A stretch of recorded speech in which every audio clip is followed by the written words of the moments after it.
Assalamualaikum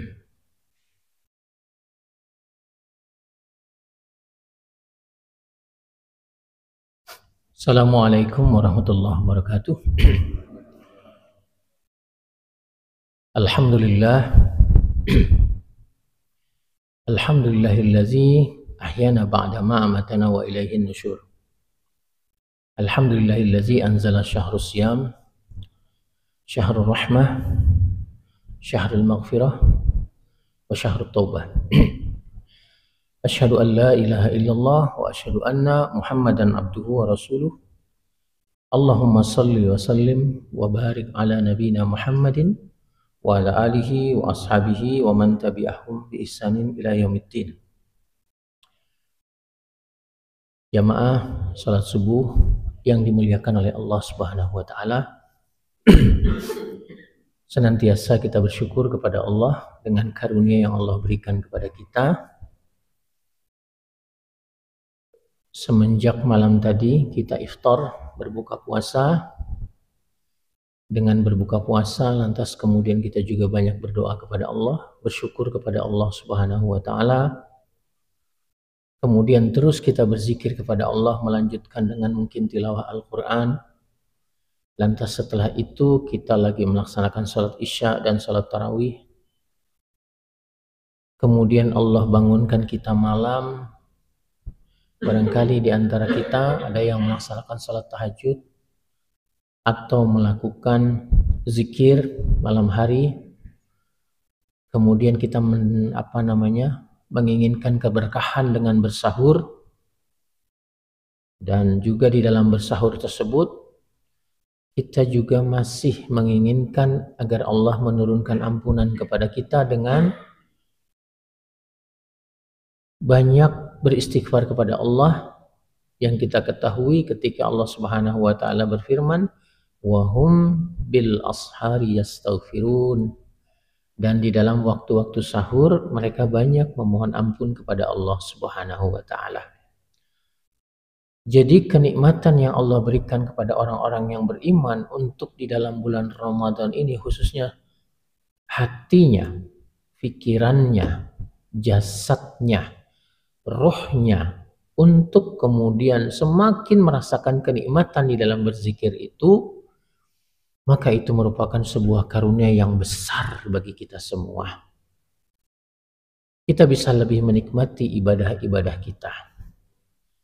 Ketika kita kemudian datang ke masjid dan kemudian mengetahui tentang keutamaan masjid yang begitu besar bagi kita. Kemudian kita tenang memasuki masjid. Kemudian kita melakukan salat, menenangkan hati kita, memfokuskan niat kita. Lantas kemudian kita takbiratul ihram, kita membesarkan Allah Subhanahu wa taala, dan kemudian menjadikan itu sumber ketenangan dan sumber energi yang besar yang buat kita di dalam melakukan kehidupan kita. Dan sumber energi yang besar agar kemudian Allah Subhanahu wa taala mendatangkan rahmatnya kepada kita semua. Dan memang rahmat Allah Subhanahu wa taala itu Allah bukakan di masjid-masjid Allah Subhanahu wa taala. Maka ketika kita masuk masjid pun disunnahkan untuk membaca doa, Allahumma ftahli abwaba rahmatik.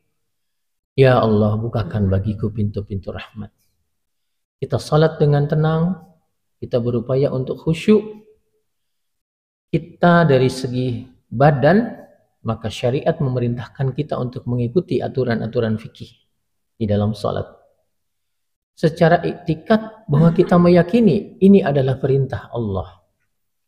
Ini adalah kesunahan-kesunahan yang Nabi Shallallahu Alaihi Wasallam ajarkan, dan ini akan mendapatkan ganjaran.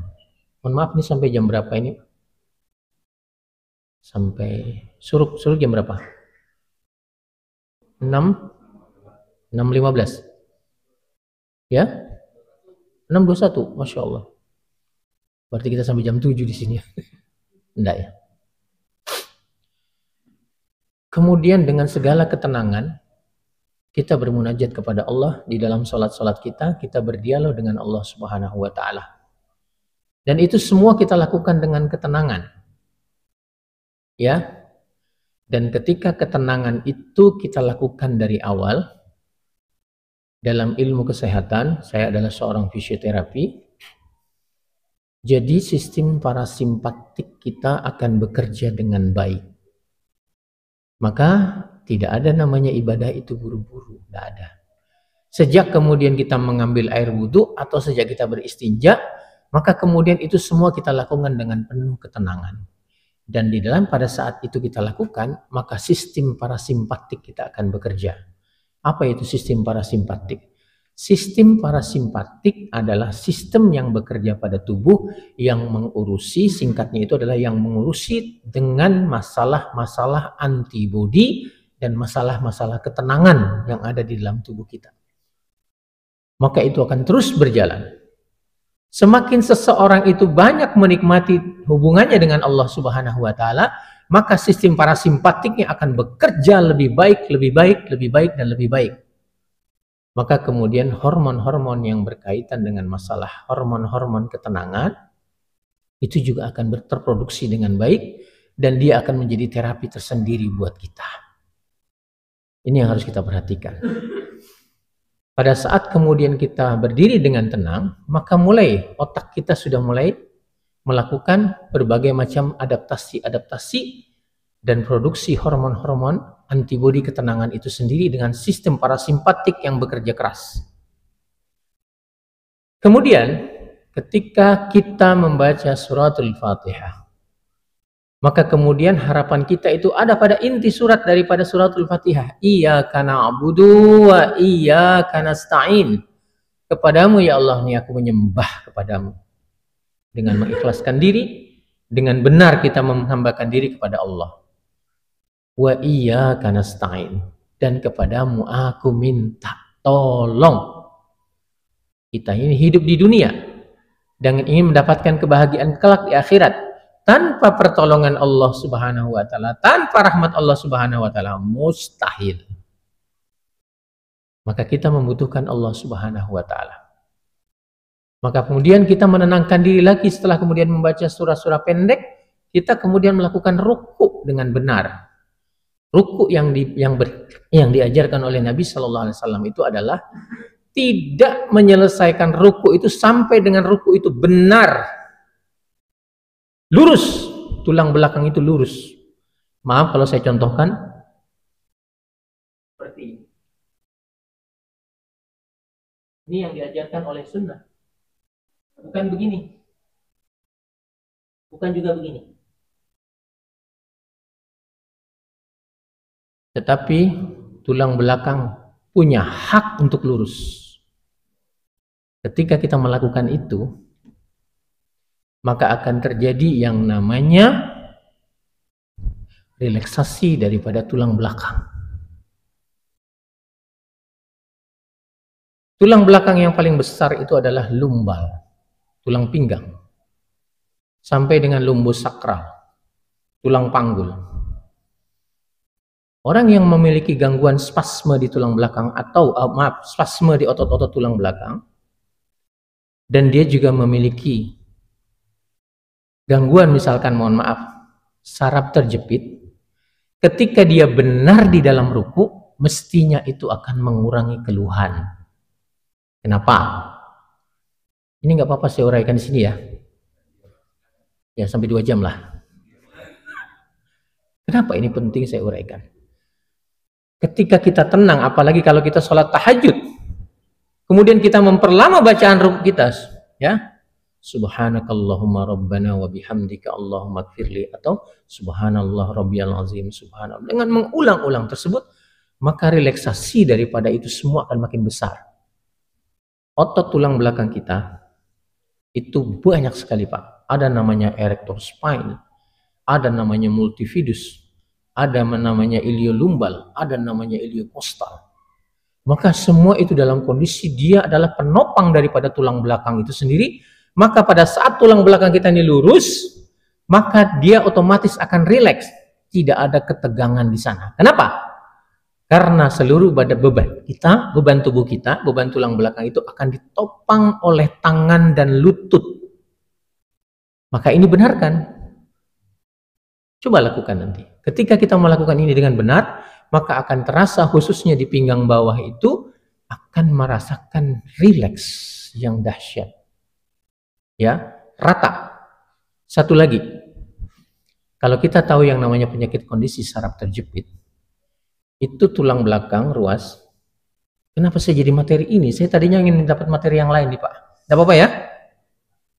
Ini tulang belakang, ruas tulang belakang. Yang paling besar itu adalah lumbal 3, lumbal 4, lumbal 5, dan sakral 1. Itu yang paling besar. Kenapa? Karena dia yang paling besar untuk menopang tubuh.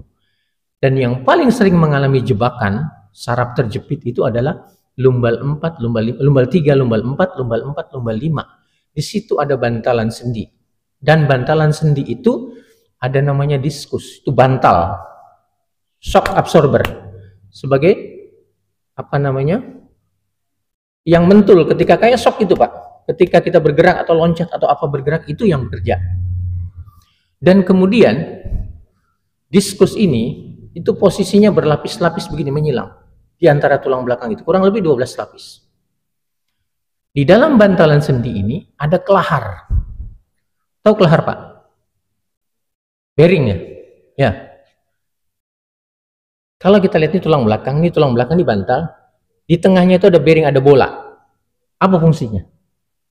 Fungsinya dia adalah sebagai satu shock absorber, penahan beban, dan yang kemudian adalah yang kedua, dia sebagai pengarah gerak. Ketika kita bungkuk, maka bola ini ke belakang, bearing ini ke belakang. Kalau kita bungkuk, bearing ini ke belakang. Ketika kita begini, maka bearing itu ke depan. Ketika kita ke sini, maka dia ke sana. Ketika kita ke sini, maka dia bergerak ke sana. Maka dia akan bergerak kepada beban di tulang belakang yang paling sedikit. Nah, yang sering terjadi, cedera yang sering terjadi adalah di mana kondisi beban diskus ini paling sedikit, itu biasanya adalah ketika kita menunduk, memutar, mengangkat beban. Maka ini hati-hati. Boleh saya contohkan? Jangan sekali-kali mengangkat beban dengan posisi seperti ini dan memutar begini. Haram hukumnya untuk tulang belakang. Kenapa? Karena pada posisi seperti ini, maka beban yang paling sedikit di mana? Punggung sebelah sana. Dan ingat, tadi saya katakan diskusi itu posisinya bersilangan begini, bantalan sedikit. Jadi ketika dia kemudian membuka seperti ini, maka beban di sini adalah paling besar. Ya. Beban di sini paling besar, jadi ketika kita mengangkat, bisa terjadi kerobekan pada sendi, pada diskus. Dia akan bisa menyebabkan kerobekan pada diskus. Ketika robek diskus ini, maka kelahar tadi tidak berada di tempatnya. Maka dia bergeser ke arah yang beban paling sedikit, yang robek tadi. Tingkatan kerobekan itu ada 4. Tingkatan pertama paling dalam yang robek, sedikit aja dia. Mulai timbul, kenapa? Karena mulai jendol ke belakang itu, bantalan sendi jendol ke belakang. Di belakang itu ada akar saraf kiri dan kanan. Ketika dia jendolnya ke tengah, maka ada ligamen antara tulang belakang dari atas ke bawah itu, yang kemudian ketika dia tertekan, dia kaya sekali akan saraf nyeri. Maka tipe penyakit tulang belakang itu, sakit di tulang belakang, ada yang tipenya itu tengah, ada tipenya samping kiri dan samping kanan. Ketika dia di tengah belakang, maka itu disebut dengan bulging. Bulging itu kelahar tadi lari ke tengah belakang, tidak kembali ke tengah. Nah, dia akan bergerak ketika gravitasi itu paling sedikit. Maka ketika kita melakukan ruku dengan benar, maka tulang belakang itu posisinya akan begini. Ya, minimal itu rata, minimal rata, tapi pada dasarnya kalau kita lihat dalam ronsennya itu tulang belakang akan begini nanti. Ketika tulang belakang akan begini, maka diskus akan bergerak, bantalan sendi tadi atau kelahar tadi akan bergerak ke posisi sentral, maka dia bisa dikembalikan lagi keluhan itu. Jadi kalau kita pegel-pegel, ruku lamain, bikin lama itu ruku. Insya Allah bagus. Bagaimana kalau misalkan sudah terjadi penjalaran? Ceritanya lain lagi nanti. Ceritanya lain lagi. Baik. Kemudian ketika kita sujud. Dan ingat, ketika kita berdiri dari ruku, maka betulkan posisi, makanya jangan buru-buru. Pokoknya setelah ruku itu sempurna dan kemudian kita selesai membaca doa-doa di dalam ruku itu sendiri, baru kemudian kita berdiri perlahan. Jangan buru-buru. Kenapa? Karena ini butuh adaptasi. Ketika kita buru-buru, bisa jadi itu yang namanya kecetit nanti, Pak. Apa itu kecetit? Orang Jawa aja yang tahu itu. Kasih lahu jar banjar. Ya kan? Apa ya, tepu lilit lah, apalah, kadang terserah lah itu. Ya, pokoknya seperti itu. Jadi, ketika itu terjadi, maka kemudian sama kondisinya juga akan menetap, atau otot yang berada di sampingnya, apalagi kalau kita bukan olahragawan, maka itu akan tertarik secara paksa, itu yang disebut dengan strain. Kenapa? Karena otot tidak siap untuk memikul beban ketika kita buru-buru. Nah, hadirin yang dimuliakan Allah, ketika kita melakukan ini dengan baik dan kemudian kita lanjutkan dengan sujud. Dan ketika sujud itu terjadi, apa kata Nabi? Jauhkan antara lambung dengan lutut. Maka posisi yang benar di dalam sujud itu adalah ya, ini kaki, kemudian ini lutut ke bawah, kemudian ini lari ke pinggang, dan kemudian ini lari lagi ke kepala. Maka posisinya adalah ini dalam kondisi betul-betul apa ya, sudutnya itu bagus gitu. Dan ketika kita melakukan ini, maka pinggang akan semakin rileks. Ya, pinggang akan semakin rileks. Jadi jangan sekali-kali yang namanya sujud itu kemudian punggungnya naik ke atas begitu. Enggak. Tapi rilekskan betul-betul dalam kondisi sempurna seperti ini ya. Gimana ya? Ya begini. Jadi betul-betul ini lurus sini. Kalau misalkan begini, naik lagi punggungnya. Kenapa? Karena itu tidak menyebabkan relaksasi terjadi pada bantalan sendi itu atau otot-otot di pinggang, tidak akan terjadi. Maka kemudian sempurnakan sujud kita, jauhkan antara lambung dan lutut sesuai dengan apa yang diajarkan oleh Nabi Sallallahu Alaihi Wasallam. Dan ketika kita sujud, ini yang disebut dengan lobus frontalis. Dalam penelitian ini yang disebut dengan God spot, titik Tuhan. Sudah pernah dilakukan MRI dengan kontras bahwa ketika seseorang itu rajin beribadah kepada Allah Subhanahu wa taala, ini lobus frontalis itu terang, Pak. Terang. Jadi orang itu semakin banyak sujud, semakin banyak berzikir dengan Allah Subhanahu wa taala, maka titik God spot itu akan semakin bagus. Dan ketika kita sujud bagus, maka apa yang terjadi? Kembali yang namanya sistem parasimpatik kita itu bekerja dengan begitu luar biasa dan menyebabkan ketenangan yang begitu tinggi. Saya tanya di sini, siapa yang ketika di sini sujud dan menyempurnakan sujud tidak menimbulkan ketenangan? Kalau ada yang mengangkat tangan, saya keluar sekarang juga. Kenapa? Karena memang buah daripada sujud itu adalah dia adalah posisi terdekat antara dirinya dengan Allah Subhanahu wa taala. Mana posisi yang terdekat antara dia dengan Allah Subhanahu wa taala? Posisi seorang hamba kepada Allah Subhanahu wa taala paling dekat pada saat apa? Sujud. Maka ketika seorang itu sujud buru-buru, belum sempat dia berdialog dengan Allah, kemudian dia kembali lagi. Makanya kemudian kita dilarang kemudian melakukan ibadah itu dengan terburu-buru. Kenapa? Karena ada hak-hak yang harus kita tunaikan, termasuk hak tubuh kita dalam sehat. Nah, Masya Allah. Kemudian kita berdoa kepada Allah Subhanahu wa taala dengan doa-doa yang diajarkan oleh Nabi. Subhanallah rabbiyal a'la, subhanallah rabbiyal a'la. Apalagi kemudian kita terus melakukan itu dengan berulang-ulang dan menikmati zikir tersebut, apa yang terjadi? Wallazina amanu wa tatma'innul qulubuhum bizikrillah. Ala bizikrillah tatma'innul qulub. Garansi dari Allah Subhanahu wa taala, orang yang beriman itu pasti tenang dengan mengingat Allah. Bahkan Allah tegaskan lagi, maka ketahuilah hanya dengan mengingat Allah hati menjadi tenang. Tatmainnul qulub. Tatmainnul qulub ini yang kita butuhkan nanti ketika Allah Subhanahu wa taala menjemput kita. Ya ayyatuhan nafsul mutmainnah. Wahai jiwa yang tenang. Tatmainnul qulub. Ya ayyatuhan nafsul mutmainnah. Wahai jiwa yang tenang. Irji' ila rabbiki radiyatan mardiyah. Irji' ila rabbiki radiyatan mardiyah. Kembali kamu ke hadirat Tuhan, kehadiran Tuhanmu. Dengan diridhoi, kamu juga ridho. Kenapa? Kita tenang dengan Allah, Allah pun juga dengan tenang dengan kita. Dan ini yang harus kita pahami. Intisari daripada ini adalah Allah Subhanahu wa taala mengatakan, "Fazkuruni azkurkum." Berzikir kamu kepadaku, aku akan juga berzikir kepadamu. Ini adalah sebuah aksioma yang tidak bisa ditolak. Dan ini adalah sebuah nilai kepastian. Kita berzikir kepada Allah, Allah berzikir juga kepada kita. Di mana zikir, ulama mengatakan dua pengertian zikir.